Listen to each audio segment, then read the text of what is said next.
Hey everyone, what's up? Welcome to another episode from Pacific Arc Tig Welding. My name's Dusty. Thanks a lot for checking out the episode today. Today, I'm going to show everyone how to fix a hole in a piece of aluminum. But before we get going, I want to say what's up to all the ARC heads who watch the show every week. I appreciate you coming back to watch. And to anybody that may be new to the channel, welcome. Thanks a lot for watching today. If you are new to the channel, I definitely recommend you bounce back and check out episodes from the previous catalog. We do all kinds of stuff on the show, everything TIG welding related. One of my favorite things to do, hands down, is I do TIG welding art pieces. I do all kinds of wild projects that I've basically poured hours and hours into, doing weird projects on both two-dimensional surfaces and 3D sculpture. It's something that pushes me to a limit that I have never experienced in a job before.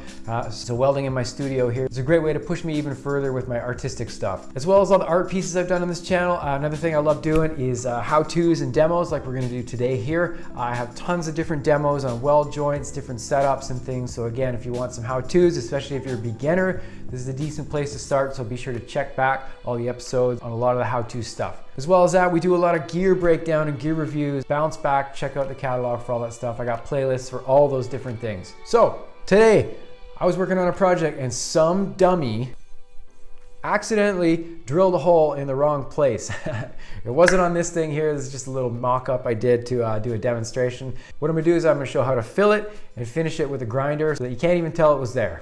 Or for the most part at least. So like I said, we got a plate here with a hole drilled in it. Let's say that we want the hole to be over here somewhere. I guess we could just do that. Okay, let's pretend we can't just do that. So we got to move this hole from over here to over here. But what we need to do first is we need to get rid of this hole. So what we're going to do is we're going to fill that. I'll show you how I fill it from both sides and then grind it so that you can basically not even tell it was there.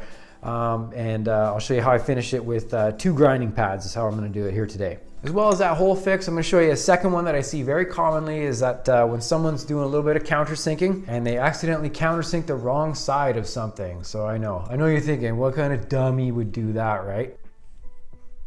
So what we're going to do is we're going to show you how to fix it so that you can't even tell it was there, and I'm going to show you a little trick that I do so that we can try and keep the whole profile on one side. So we basically can just fill one side, fix the countersinking mess up, mistake, whatever you want to call it, flip it over, and then we can drill through and basically act like our hole wasn't affected at all, and then we'll just countersink through this side. So what we'll do is we'll fire up the machine here, and then after I set up the machine, we'll go over a quick torch setup and then we'll get into it. So for machine today, I'm going to fire up the CanaWeld 201 Pulse D. Just reach back. We'll just wait for the fan to turn off here. There we go. A lot of people ask why I use this machine every episode. I have a couple machines I can use in here, but the reason I use this one is because it's so simple. It's super simple machine.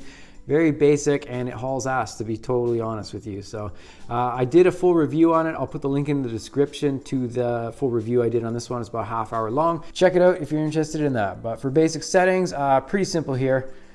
Alternating current AC for aluminum, obviously. I'll run through my quick little program here. I'm running about 140. I'll probably turn that down a little bit. Try about 125 amps. We're just filling in a little bit of a hole here. We don't want any too much heat. No downslope. A little bit of post flow. We can turn that down a little bit because we're not going to be welding very hot. 35% on the positive side of the balance, 100 hertz on the frequency. A little bit of pre-flow, no upslope. And there we go. That's about it. Real simple. All right, let's take a look at the torch. Okay, for torch setup, this is the same one I've been using for the last couple demos here. Very simple setup. It's a 26 style torch. Pretty basic, nothing really flashy to it except for the back cap I made there. Pretty funny. But anyway, let's take it apart and see what I'm running. So I'm running a 332 setup for my gas lens. I got a basic gas lens setup, nothing wild there. It's just the type of gas lens that fits in a 26 style torch. My tungsten is a 2% lanthanated tungsten, 332 as well, obviously. Cup, I'm using a number 8 cup. This is a, where is it? Michael Furick cup. Social handle is right there on the screen. Check out his stuff. He has all kinds of cups and gas lenses for different gas management systems for your torches. They are freaking awesome, but there we go. Pretty basic setup there, and that's what we're running today. Okay, so first up here, like I said, we are just gonna fill this hole from either side, and we're gonna do it so that we make sure we try and wed as far into it as possible, because what we wanna avoid is if we don't fill it in as far as we can, what'll end up happening is we go to flip over, do the other side, if you don't wet in as far as possible, you're going to end up with a void in the middle here. So obviously, if you're ever doing anything structural or anything like that, again, I will not speak to code. This is just me working in my little studio here. So what your idea is to avoid any voids or anything on the inside. So like I said, what we'll do is we'll start with this side first here. I'm going to work from the edges. So you'll see I work basically around the edges, and then I'm going to want to fill in as heavy as I can and sink it down in the middle so that when I flip it over, it'll be easy to grab on the other side. But yeah, just give her a watch here. We'll do the first half and then flip it over. Okay, so here we go. We're just going to fill this half. We'll flip it over after.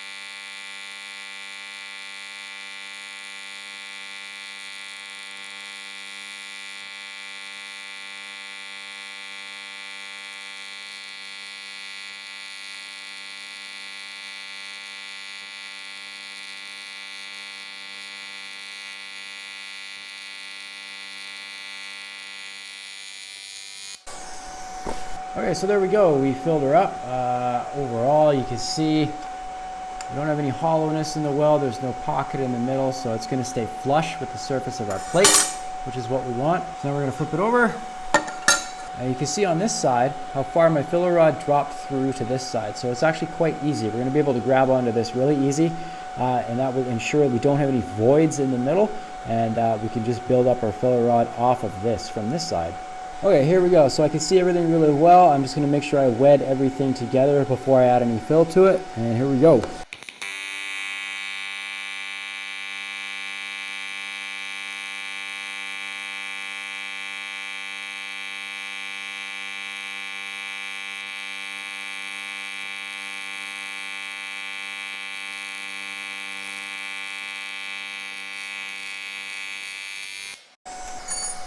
So there we go, there's the second side all filled up as well.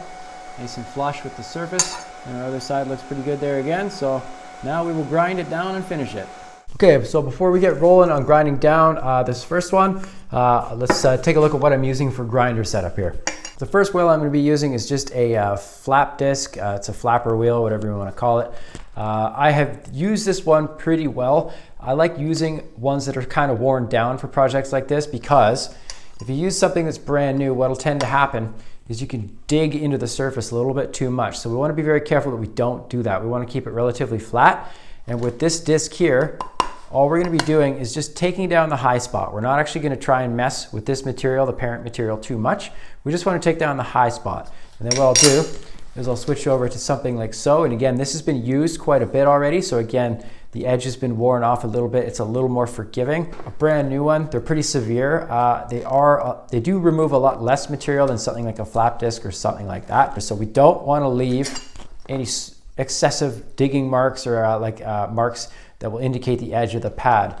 So that's why I prefer to use something that's used down a little bit, and we'll go from there. So as always, what we want to do is we want to wear our eye protection. Don't mess around, wear eye protection. I've also got a good clamp. I'm going to be able to clamp this well on my table so it's not going to spin around or do anything wild. Out of preference, I am not using a guard on this grinder. I really recommend you use a guard and a handle on this grinder. I was brought up not using these for some reason. It doesn't make any sense, but I'm more comfortable using it like this now. That's just a preference thing. Please use proper safety setup for everything that you do and that you see on this show. Also, top it off, we got a draw fan pulling air over that way to another fan, which is pushing out an open window right behind the camera there.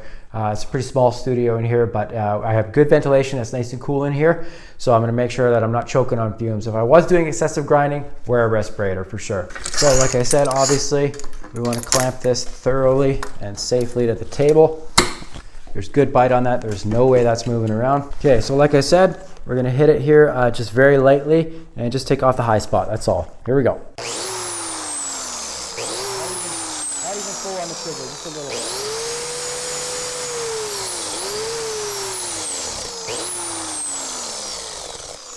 So I did hit the parent material slightly, but hardly at all, because we're using a pad that's worn down a little bit, as you can see. Flip it over and do the same to the other side. There we go.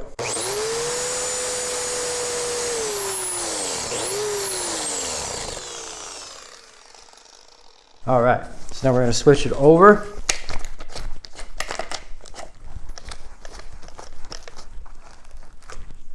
Now again, with this guy here, what I'm going to do is I'm not going to work with it on an angle like so. I'm going to try and work slightly on an angle, but as flat as possible. And what I'll do is I'll basically just blend everything I've done so far, and then I actually change directions so I can see that the grain is going away as I do it. And then what I'll do is I will finish it flat. And then when I spin it out like so, you can tend to see everything that's left, and then you can kind of get rid of it as you go. So we'll just do it like that. Okay, here we go.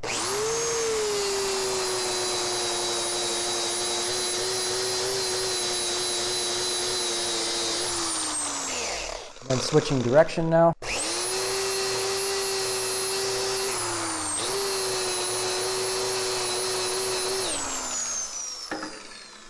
So overall, you can see the filler rod difference because it's a different alloy, but overall the whole thing is, grab a ruler here, flat. That thing is pretty much gone. So I'll show you a little trick with a piece of Scotch-Brite after to blend it in, but let's do the other side.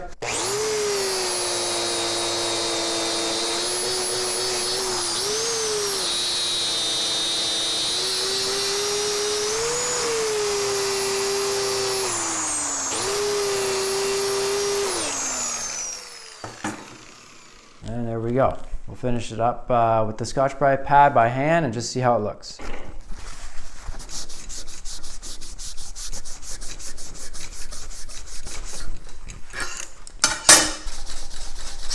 There we go. So overall, that hole is virtually as far as you can tell, aside from the slight difference in alloy. But you can see as the light passes across it there, if you were to paint this, you would not be able to see that. And like I said, with the raw aluminum finish, you can give it a brush with a hand piece of 3M Scotch-Brite. And for the most part, probably tell maybe if you're looking for it that it was there, but for the most part, you can quickly sneak it over and do your hole where it's supposed to be before your boss even knows you made a mistake. Okay, for our second example here, what we're gonna do is fill the countersunken part so we can mock it up like we need to countersink the other side. So we can basically repair how a countersink has been done on the wrong side. So what the idea is here is we want to fill as much as we can on the face of the countersunk part. However, we don't want to drop it through to the other side. Because what we want to do is we want to be able to use this side as our drill index, so we could basically drill clean through to ream the hole out after we filled out on the other side. So I want to try and leave this edge as much as possible. We'll have a good way to drill through from this side after, and that's the goal here. So I'm basically going to start high and try and roll it down a little bit, and then we'll basically just work our way around until I feel like the edge has come out far enough, and then we'll just finish it up after that. Okay, so here we go. We're just going to try and roll it down as far as we can without really going through to the other side.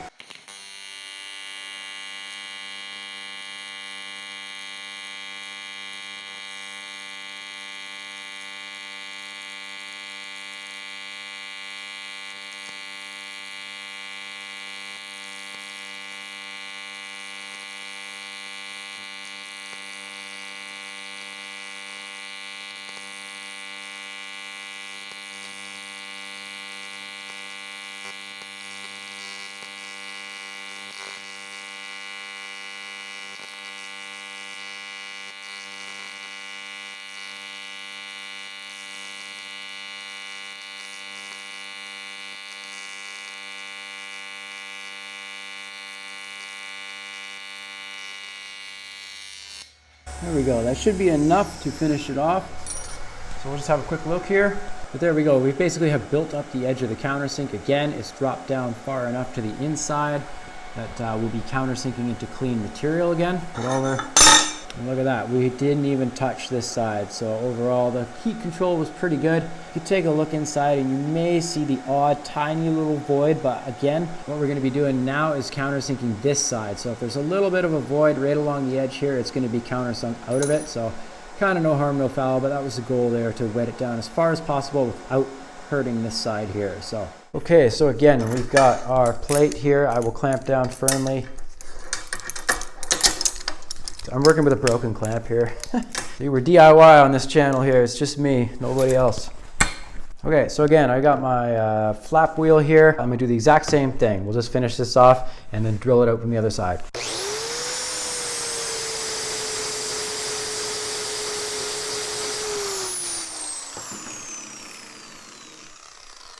Switch wheels, super quick.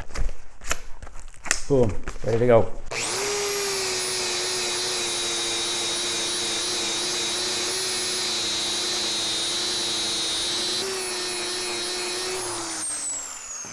Broken clamp. There we go. Hey, if anyone wants to donate some money to this channel or buy me a new couple clamps, you're welcome to. So what I'm going to do here is I'm basically going to find what drill size this was. Right. There we go. We're going to drill through here, and then what will happen is we'll basically see that the other side is ready to go, and we can re-countersink it. Eye protection. Let's do it. So I'm going to drill right through, basically use the hole that we didn't really touch on this side as a guide to get to the other side. Nice and straight for the most part.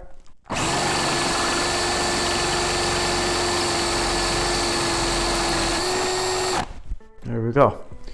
For the most part, it's pretty straight. If it didn't look straight to you, it's probably because your computer screen's crooked. So now we have a fresh hole on this side, so we could just deburr that as we usually would. Make it nice and clean. Flip it over and countersink this side. And like I said, we could probably get all this stuff done before our boss even comes back and catches us making the mistake in the first place. So there you have it. We fixed the problem. It's like it never even happened. So we got both plates. We can relocate the hole if we need to, re-drill it, and then in the case of this one here, we can just deburr the side that we popped out of, flip it over, and countersink the other side. But for the most part, this is generally how I like to fix a little mistake like this. Like I said, it doesn't happen too often.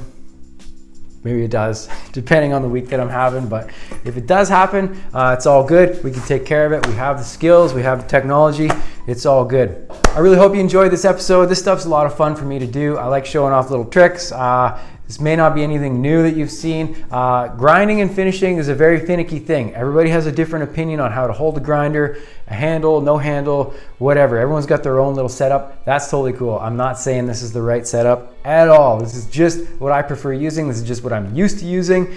So again, if you see something that I've done that you would do differently, sure, let me know. I'd like to learn. I always like to learn for sure. So leave it in the comments below. I'll read it. I might hit you back. And if you like in general, just to hit me up, you can comment below. I will read all the comments on my YouTube videos. However, I may not respond to them. My YouTube comments are coming a little too fast and furious. I can't quite keep up with them. If you do want to get a hold of me, generally the best place to get a hold of me right now is through direct message on Instagram. You can hit me up. My Instagram handle's right there. Follow me if you don't already. I'd really appreciate it. Even just hearing what's up or whatever is all good. Also, if you like this video and would like to see more stuff that I've done in the past, check out my website. My website is right there, pacificarctigwelding.com. Check it out. I have a TIG welding blog on there. I just started it, little blog entries on projects that I'm up to in the studio here. I have an art gallery. I put all my gallery pictures up on there. You can check them out, as well as my online training program. I teach people how to TIG weld by distance. So far going real good. I really enjoy doing it. So check out all the information on that stuff on my website. And again, thank you very much for watching today. If you enjoyed this video, be sure to give it a thumbs up. I really appreciate that. Comment some nice stuff. This stuff helps my channel grow. If you're not already, subscribe to my channel. If you enjoy what you see here today, I would really appreciate it. But again, something I do at the end of every episode on my channel is I encourage a random act of kindness. Spread a little bit of positivity in the world. We need it right now. Just do something nice for a total stranger. Even something as simple as hit up someone random on Instagram and say something really nice on one of their pictures. Just do something to put some positivity out there. Sounds kind of corny, but I really think today's day and age, especially online, we could use a little positivity. So if you watch all the way to the end of this episode, I really appreciate it. Thank you so much. And I hope everyone's doing real well out there. Have a good one. Peace.